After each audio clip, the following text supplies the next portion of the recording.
Class 9th chapter number 3 history और Nazism है इस चैप्टर का नाम। पार्ट 1 हम पढ़ चुके हैं। ठीक है, पार्ट 1 ने हमने इस चैप्टर को आधा कवर करा था। अब हम उसके आगे का ही कवर करेंगे। ठीक है, तो हम कहाँ पर थे? हमने लास्ट ये पढ़ा था कि कैसे हिटलर आता है और डेमोक्रेसी सत्यानाश हो जाता है डेमोक्रेसी का। और हिटलर क्योंकि नाम से ही हिटलर है, वो एडोल्फ हिटलर, तो डिक्टेटरशिप फॉलो हो जाती है।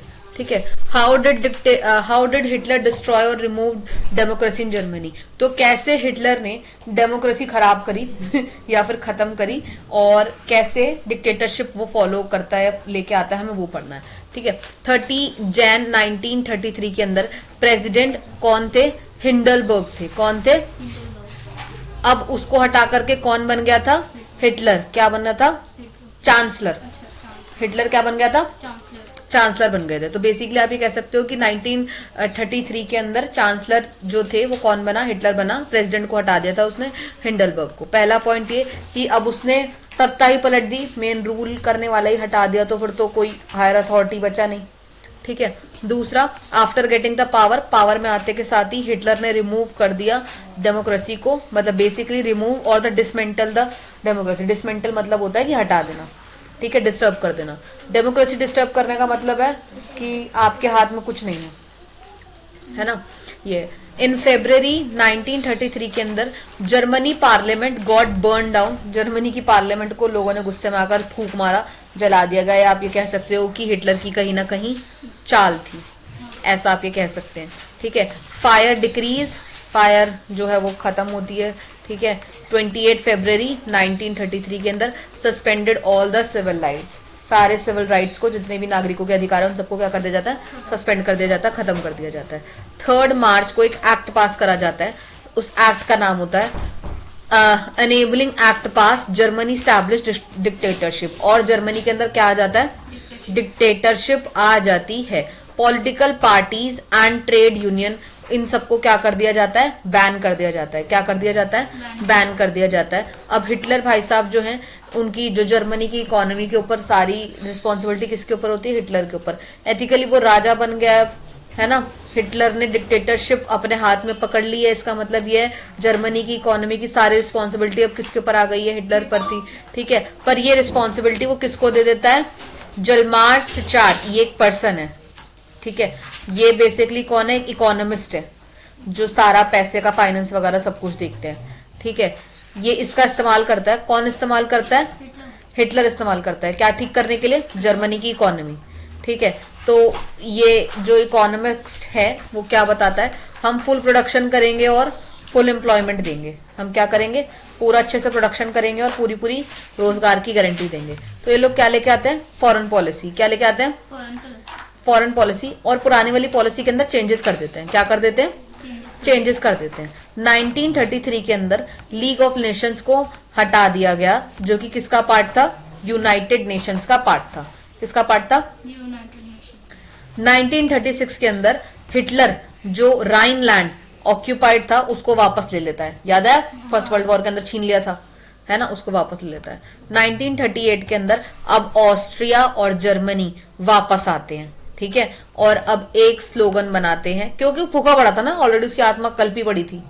एक तो वो बढ़िया ऑफिसर, फिर ऊपर से जर्मनी हार गई, फिर उसकी आत्मा, मतलब इतना सारा तो ले गए वर्ल्ड वॉर के अंदर छीन छान के। एक तो हम गरीबी की जिंदगी जी रहे थे, फिर उधार वाली गरीबी की जिंदगी जी रहे थे, फिर उधार में भी नुकसान वाली गरीबी की जिंदगी जी रहे थे। वो ऑलरेडी सबसे फूका पड़ा था, है ना। तो उस जैसे जैसे पावर में आया, वो फर्स्ट पोजीशन पे पहुंचा, उसने एक स्लोगन दिया, 1 पीपल, एक लोग, एक एम्पायर और एक लीडर, ये आया। ठीक है, देन उसने कौन से लैंड को ऑक्यूपाई करा? स्टेडन लैंड। किसको करा? और ये आज के टाइम का कहाँ है? चेकोस्लोवाकिया में। हाँ, ये कंट्री है। ठीक है, ये होता है। फिर हम देखते हैं वर्ल्ड वॉर 2। क्या देखते हैं? World war 2। As usual Germany हार जाता है। ठीक है, देखते हैं अब क्या होता है। ये वर्ल्ड वॉर 2 कब आती है? वर्ल्ड वॉर 2 आती है 1 सितंबर 1939 को। कब आती है? 1939 को। ठीक है, और ये किसके बीच में होती है? ये होती है आपकी जर्मनी और पोलैंड के बीच में। बेसिकली इतना समझो कि 1 सितंबर 1939 को जर्मनी ना अटैक करता है पोलैंड पे। ठीक है, जर्मनी किसको करता है, अटैक करता है पोलैंड पे, और जर्मनी पोलैंड पर अटैक करता है और इसको अपने कब्जे में कर लेता है। ठीक है, अब जर्मनी को लग रहा है धीरे धीरे हिटलर को कि मैंने चेकोस्लोवाकिया भी जो है वो अपने पास ले लिया, पोलैंड का हिस्सा भी ले लिया, उधर जो राइन लैंड हमने दे रखा था मैंने, तो जर्मनी बिकेम द पावरफुल ना। हिटलर को अब लगने लगा कि मैं क्या हो चुका हूँ, पावरफुल हो चुका हूँ, है ना। तो अब लड़ाई किस किस के बीच में थी, Germany versus France and England. Germany के साथ ऑस्ट्रिया भी था, अभी हमने ऊपर पढ़ा, है ना, ऑस्ट्रिया भी था। अब लड़ाई कलेश चालू होता है, वॉर स्टार्टेड। ठीक है, अब ये वॉर कब चली है, देखो 1939 से चल रही है और रुकती कब है, 49 में। समझ रहे हो, 39 से 49 में रुकी है, 10 साल लड़ते मरते रहे ये लोग। ठीक है, ट्राई पार्टी पैक्ट साइन, इसलिए जैसे ट्राई को बोलते हैं, थ्री पार्टी पैक्ट साइन करा गया। मतलब उसमें बोला गया कि लड़ाई के लिए अब 3 कंट्री साथ में आती हैं, जर्मनी का साथ देती हैं। कौन कौन सी थी, जर्मनी तो थी, इटली तो थी और जापान थी, उसके साथ आसपास की जो कंट्री जीतता जा रहा था उसके अंदर आ रही थी, है ना, और एक ऑस्ट्रिया भी थी जो उसके साथ साथ वहां पर आ रही थी। ठीक है, हिटलर पावर इंक्रीज, हिटलर की पावर दिन बर दिन बढ़ती जा रही थी। ठीक है, फिर हम देखते हैं जून 1941 के अंदर, जो अब वो पावरफुल हो चुका है ना, अब उसे लगता है मैं सब जीत सकता हूं, है ना, तो वो किस पे अटैक करता है, सोवियत यूनियन, रशिया पे, आज के टाइम का जो रशिया ना उसके ऊपर अटैक करता है। ठीक है, हिटलर, अब भैया वो हिटलर अटैक करता है कैसे, तो तुम्हें क्या लग रहा है, रशिया अटैक नहीं करेगा वापस पलट के, मतलब तुम मारोगे, सामने कह रहा आज हम बैठे, मार ले, तू ही मार ले, उड़ा दे बम से, ऐसा थोड़ी गएगा कोई, हाँ उड़ा दो बम, दिक्कत वाली बात नहीं, बहुत पैसा हमारे पास, ऐसा कोई थोड़ी गएगा, है ना। तो जर्मनी अटैक करता है। ठीक है, इसके बदले में रशिया भी अटैक करता है धड़ल्ले से, तो अब जर्मनी के ऊपर भी अटैक होते हैं। ठीक है, ईस्ट रशिया इधर से उसको मारता है, ईस्टर्न रशिया से स्टैनलैंड उसको एक तरफ से करने की कोशिश करता है और वो डिफीट कर जाता है। ठीक है, और दूसरी तरफ से वेस्ट इंग्लैंड करता है। ठीक है, बट अभी तक यूएसए इंटरेस्टेड नहीं था, नॉट इंटरेस्टेड। ठीक है, वर्ल्ड वॉर के अंदर क्यों नहीं था, वर्ल्ड वॉर के अंदर, सेकेंड वर्ल्ड वॉर में इंटरेस्टेड, 10 साल हो गए लड़ते लड़ते, पहले 4 साल हो गए थे लड़ते लड़ते। ठीक है, तुम इंटरेस्ट पहली वाली में तो तुम रोकने के लिए आए कि अरे बस करो, अब 10 साल हो गए तुम लोग आ नहीं रहे हो, यूएसए की एंट्री नहीं हो रही थी। क्यों नहीं हो रही थी, क्योंकि वर्ल्ड वॉर 1 जो हुआ था, जैसे यूएसए ने एंटर करा था तो उसने ना उसके रिजल्ट देख लिए थे, मतलब लोग मरे, पैसे खराब हुए, बीमारियां फैली, इकोनॉमी खत्म हो गई, चाहे जीतो चाहे हारो, जब लड़ते हैं तो नुकसान दोनों का होता है, जीतने वाला जीत जरूर जाता है पर नुकसान उसका भी होता है, दोनों का बराबर होता है। तो अगर किसी का कम हुआ है तो किसी का ज्यादा हुआ है, बस इतना फर्क, 19-20 का फर्क होता है, तुम्हारे 19 लोग मर गए, हमारे 20 मर गए, बस इतना फर्क होता है। ठीक है, तुमने 40 बम फोड़े होंगे, हमने एक न्यूक्लियर फोड़ दिया, ये वाला फर्क है और कुछ नहीं है। ठीक है, तो उसने क्राइसिस देख लिए थे, बट धीरे धीरे जो ये अफवाह है, क्योंकि जापान अभी देखा ना हमने, जर्मनी पीछे साथ में था, है ना, और इटली था और जापान था, ये सब साथ में आ गए। अब इन लोगों ने सामने वाले पार्टी को बताया, इंग्लैंड और दूसरी वाली जो पार्टी थी जो लड़ रही थी, हम तुम्हें उड़ा देंगे, अब हम साथ में आ चुके हैं, फेस वॉश करके आओ। ठीक है, तो कहता है चलो जी ठीक है, पावर अपनी स्प्रेड करते हैं, और जापान कहता है मैं उस तरफ से आगे बढ़ूंगा, तो रशिया को चारों तरफ से घेर लेंगे, है ना, रशिया को घेर लेंगे। पर तभी हमारे यहाँ पर इंडो चाइना वॉर हो जाती है। हाँ, Indo China war was captured by the France. ठीक है, क्या होता है, इंडो चाइना वॉर होती है। ठीक है, अब इंडो चाइना वॉर किस किस के बीच में होती है, ये कंट्रीज 3 थी, यहाँ कौन था, वियतनाम था, लाओस था और कंबोडिया था। ये चिड़िया के नाम नहीं है, कंट्रीज हैं, याद करने पड़ेंगे।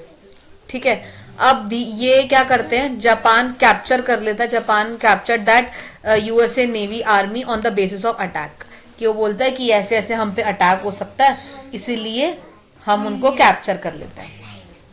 अब नाउ उनको लगता है अब हम और पावरफुल हो चुके हैं। अब तक सीधा वार किसी ने भी यूएसए पे नहीं करा था। जापान को लगा कि मैं तो कर लूंगा, क्योंकि मेरे पास जर्मनी आ गया, जर्मनी ने इतनी सारी कंट्री अपने आसपास कर ली है, उस तरफ हम रशिया से भी लड़ने में भिड़ने में कोशिश में लगे पड़े। तो जापान को लगा नहीं, हम भिड़ जाएंगे और अब हम जीतने वाले हैं। 10 साल तक लड़ना, मतलब आप समझ रहे हो, आप किसी के रिसोर्सेस ही खत्म कर दोगे एक टाइम तक, इंसान थक ही जाएगा, ले चल तू भी जीत जा। They felt like that. तो जापान अटैक करता है किसके ऊपर? यूएसए के ऊपर, है ना। जापान किस पे अटैक करता है? यूएसए के ऊपर। और मेरे को समझ नहीं आया तुम कैसे भूल गए। मतलब पहले जब यूएसए ने फर्स्ट वर्ल्ड वॉर में एंट्री मारी, तुम्हें तभी समझ जाना चाहिए था कि बेवकूफ बच्चों, उसने एक बार एंट्री मारी, पहले ही तुम इतने वर्ल्ड वॉर में बुरी तरीके से हारे हो, अब तुम्हें लग रहा हम सब लोग मिलके आएंगे, तो तुम ही उस जगह पे रह रहे हो। तुमने 50 रुपए वाली गन खरीदी होगी, तो वो 50 वाली खरीद के नहीं बैठा होगा, वो तो कब का बैठा होगा ना, वो तो पहले से पावरफुल है ना। जब वो पहले जीता हुआ है बंदा, तो उसको पता नहीं कि दूसरी बार कैसे जीतना है, पता ही होगा उसे, है ना। तो वो अटैक करता है पर्ल हार्बर के ऊपर, ठीक है। और ये दिन था 18 दिसंबर 1941। अब ये सीधा सीधा टारगेट करा गया जापान के थ्रू यूएसए को कि हम तुम्हें मार देंगे, ठीक है। मार देंगे नहीं तो छेड़ दिया ना तुमने। यूएसए कह लो इस ताक में बैठा था, या फिर वो इंटरेस्टेड नहीं था अब तक, तो उसको लगा गलत बात बेबी, क्यों छेड़ा मुझे। अब यूएसए एंट्री लेता है, ठीक है। Now USA entered in the world war 2।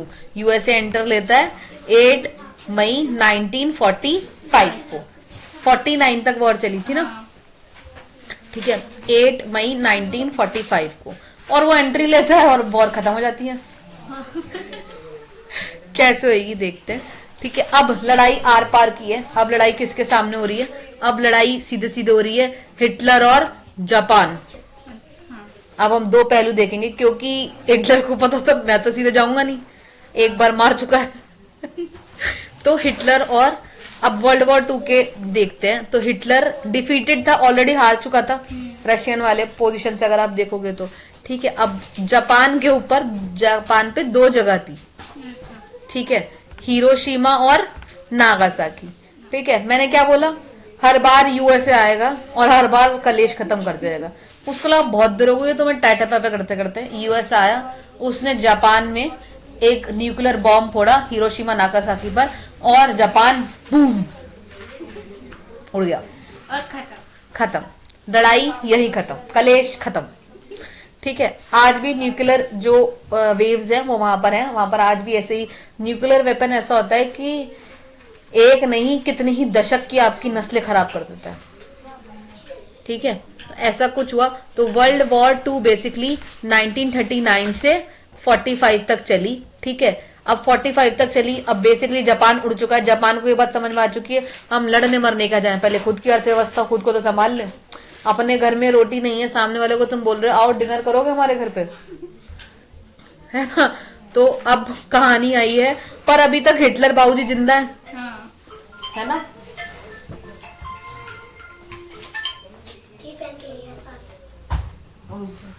ठीक है, तो हिटलर बाबूजी जिंदा है, जापान के अंदर नुकसान हुआ है ना, तो हिटलर ये बात समझ चुका था, वो उड़ गया है, मेरा नंबर आने वाला है ना। तो 1945 के अंदर और जो अलाइड पावर थी यूएसए वाली वो जीत जाती है। जैसे यूएसए एंटर करता है, ठीक है, जर्मनी सरेंडर कर देता है, हम हार चुके हैं, पहले ही हथियार डाल दिए उसने।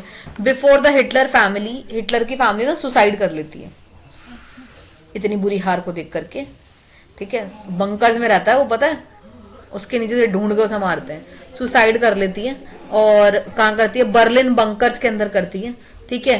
नंबर्ग एक जगह है, वहां पर इंटरनेशनल मिलिट्री ट्रिब्यूनल होता है, ठीक है। वहां की जो कोर्ट होती है, वहां पर अलाइड पावर को पनिश भी करती है कि तुमने इतना हानि करी है, ये करा है, वो करा है, ऐसे नहीं करना चाहिए था, ठीक है। कोर्ट बेसिकली किसको करती है, अलाइड पावर को पनिश करती है। अब इन सब चीजों से ना नाजी लोग क्या थे, बहुत ज्यादा अपसेट थे, पनिशमेंट्स नाजीज को ही मिल रही थी। और एज नाजी कौन थे, जर्मन वाले, जिनको दुख ही हो रहा था, उसमें से तो हिटलर निकला था ना, है ना। क्या था कि आपने क्राइम अगेंस्ट पीस, आपने शांति के खिलाफ आतंक मचाया, क्योंकि हिटलर बदतमीज था। बदतमीज आई मीन टू से, जिन लोगों ने उसको सताया था ना, वो उन लोगों को पकड़ पकड़ के चुन चुन के देख देख के मारता था, ऐसा था वो।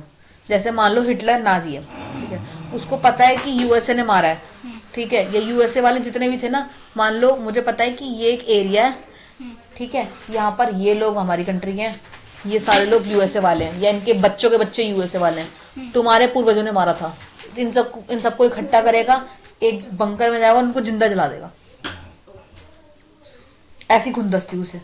अभी पढ़ेंगे हम इनके आगे। तो उसको कोर्ट में पनिशमेंट क्यों दी जा रही थी कि तुमने ना इंसानियत के लिए घिनौना काम करा, इंसानियत के लिए। Crime against the peace, war crimes, तुमने कैसे क्राइम करे, छोटे मोटे क्राइम नहीं करे, वॉर युद्ध वाले क्राइम करे तुमने।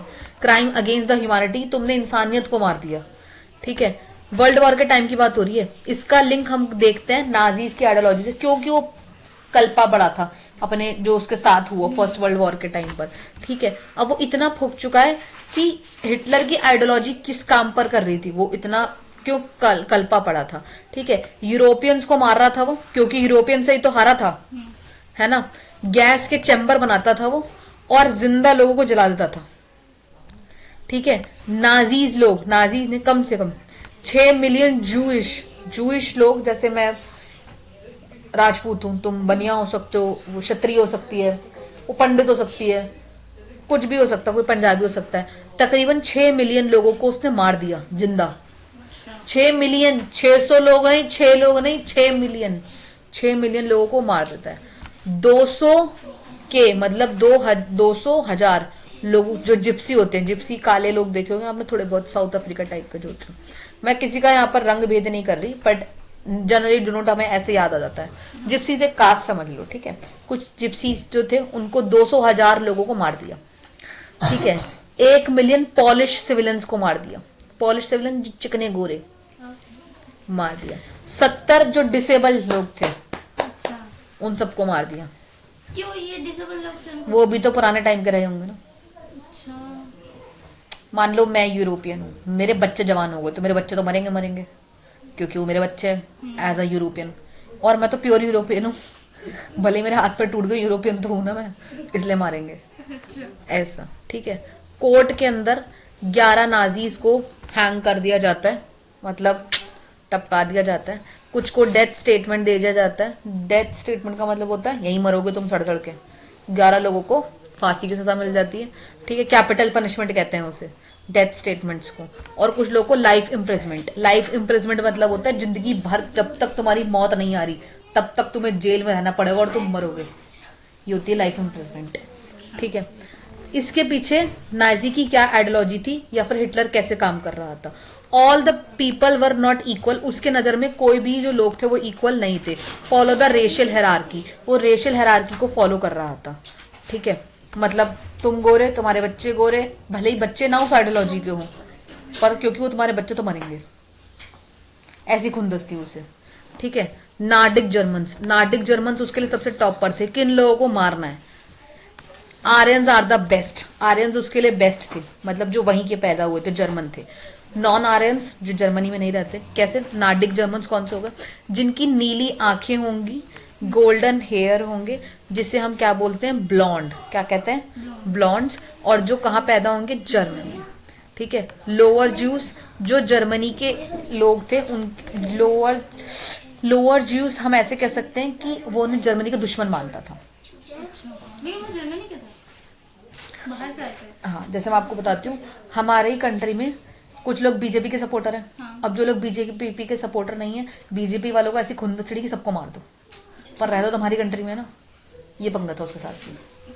ठीक है, enemy of Germans lower juice, उसको ऐसा लगता था और उन्होंने उसको भी मारा।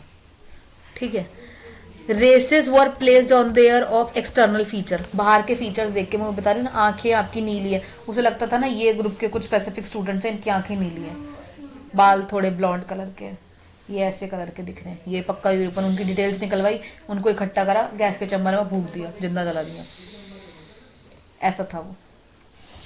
ठीक है, नाजीज बिकेम पावरफुल, धीरे धीरे करके नाजी पावरफुल हो रहा था। उस टाइम की बात बता रहे हैं जब उसको वर्ल्ड वॉर में एंटर नहीं हो, क्यों कैसा खुंदसी भरा पड़ा था, जिस वजह से वो वर्ल्ड वॉर में एंटर होता चला गया।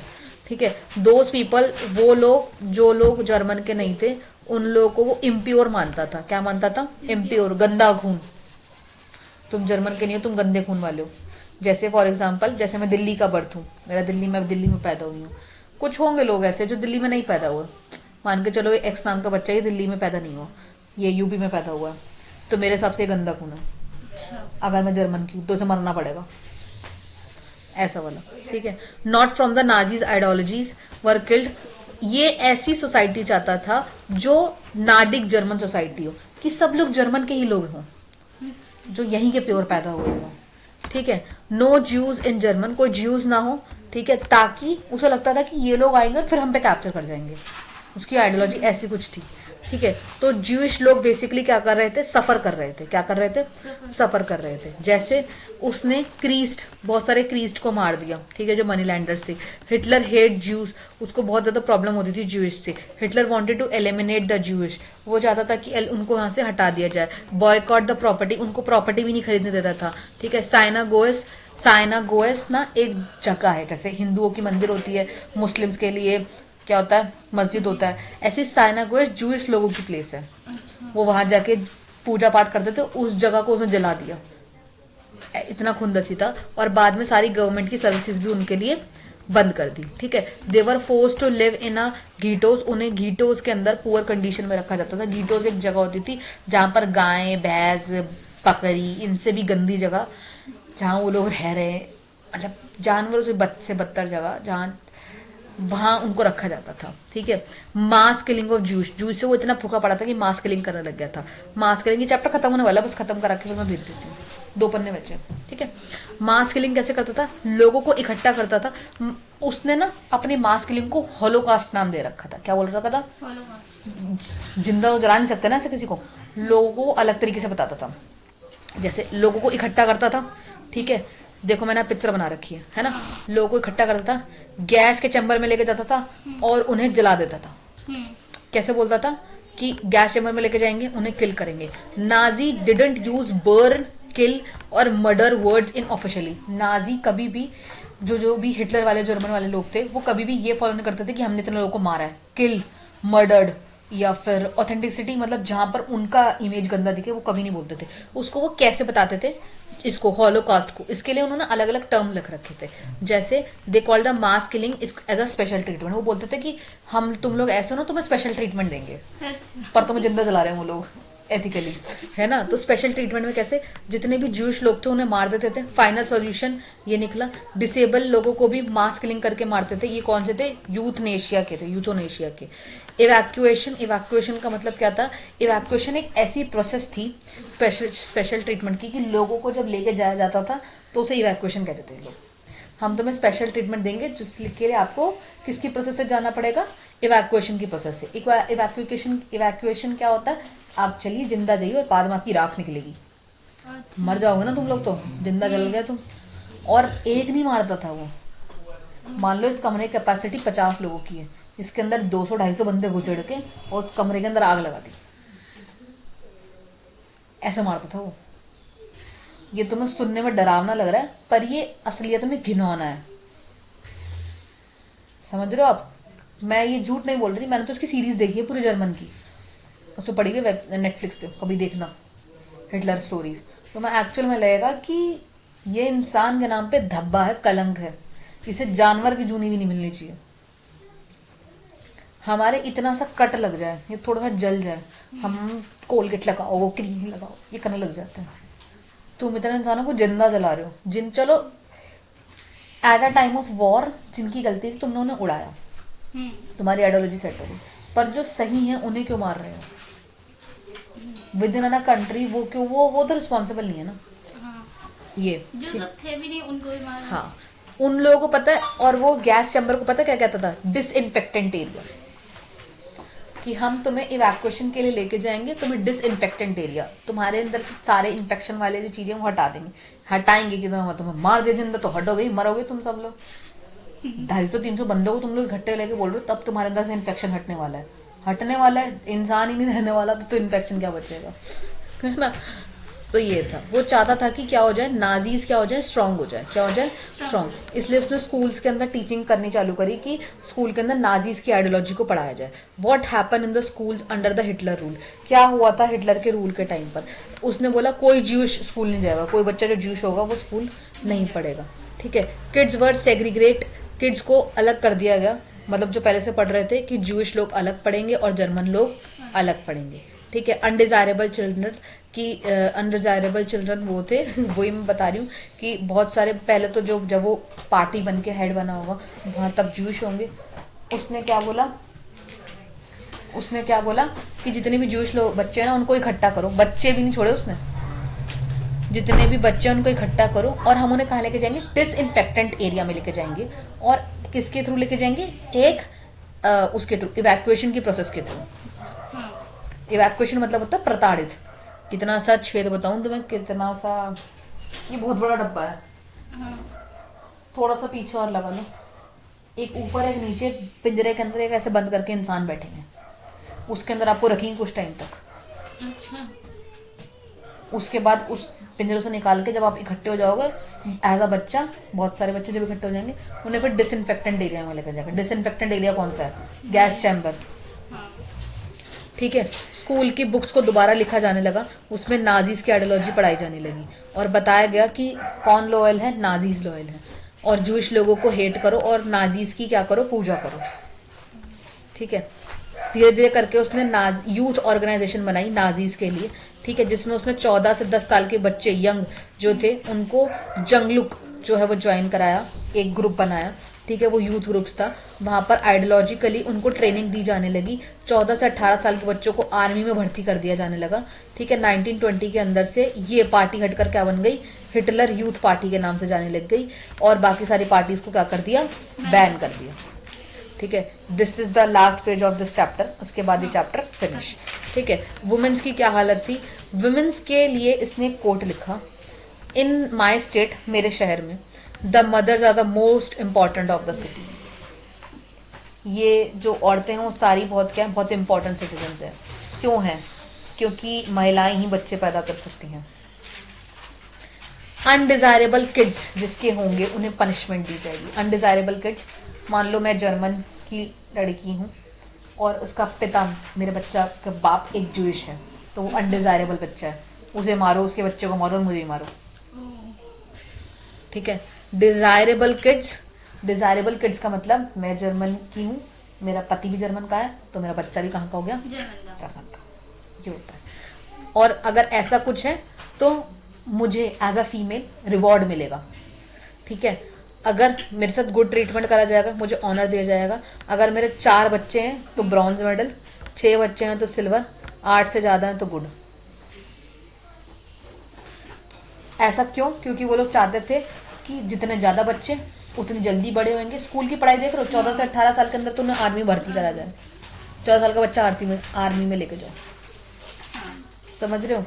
तो उससे क्या ही लॉजिक निकलेगा, कितनी जल्दी तुम बच्चों को बड़ा करके वहां भेज रहे हो, है ना। Reaction of the ordinary people, अब सारे कलेश खत्म हो जाता है। ये तो उस टाइम की उसकी मेंटालिटी थी, है ना। हम देखते हैं कि ऐसे ही इसी मेंटल जोन के अंदर जी रहा है। फिर जापान एंट्री करता है ना, अभी पीछे हमने देखा, जापान उंगलीबाजी करता है यूएसए के अंदर। यूएसए कहता है गंदी बात नहीं करते, हम आ गए हैं फर्स्ट वर्ल्ड वॉर की तरह, बदतमीजी मत करो, पहले ही मैंने लड़ाई खत्म कर दी थी, अब मैं किस्सा ही खत्म कर देता हूँ। टढ़ा, वो आता है, बूम, धमाका करता है हिरोशिमा नागासाकी के ऊपर और सब खत्म। ठीक है, अब कुछ लोगों के ऑर्डिनरी रिएक्शन जो उस टाइम पर थे, सम पीपल हेट जूश, कुछ लोग मतलब उसको हेट करते हैं। मीडिया यूज करते हैं नाजीज, ठीक है, कि जूश को गंदा दिखाने के लिए फिल्म्स के अंदर उन्हें एक्सटर्नल जूश दिखाया जाता है। बट सारे जर्मन ऐसे नहीं थे। जैसे शर्लनेथ एक वुमेन राइटर है, वो बताती है, उसके पास उसने किताब लिखी थर्ड रिच ऑफ ड्रीम्स, उसमें बताती है कि जर्मन जो जूश थे, जर्मन जूश कौन से, जैसे मेरा बच्चा जर्मन जूश होगा, जर्मनी में पैदा हुआ है पर बाप तो जूश है ना, वो जर्मन जूश है। ठीक है, तो उन लोगों को कैसा फील होता था। और वर्ल्ड वाइड लेवल पर हॉलोकास्ट, कौन सा, जो डिसइंफेक्टेंट एरिया और ये सब, ठीक है, उसका बहुत गंदा रिजल्ट देखने को मिला। और ये सब चीजें ऐसे बड़े लेवल पर जाकर बहुत आगे आई थी। और हम देखते हैं सेकेंड वर्ल्ड वॉर 45 में के अराउंड क्या हो जाए, 39 में स्टार्ट हुई थी ना, 45 में क्या हो जाती है, फिनिश हो जाती है। और ये चैप्टर हमारे यहीं हिटलर के साथ खत्म हो जाता है। ठीक है, तो हमने चैप्टर भी पढ़ लिया है, कुछ नहीं समझ में आए तो तसल्ली से पूछना। ठीक है, अब हम मिलते हैं नेक्स्ट चैप्टर के साथ नेक्स्ट वीडियो में।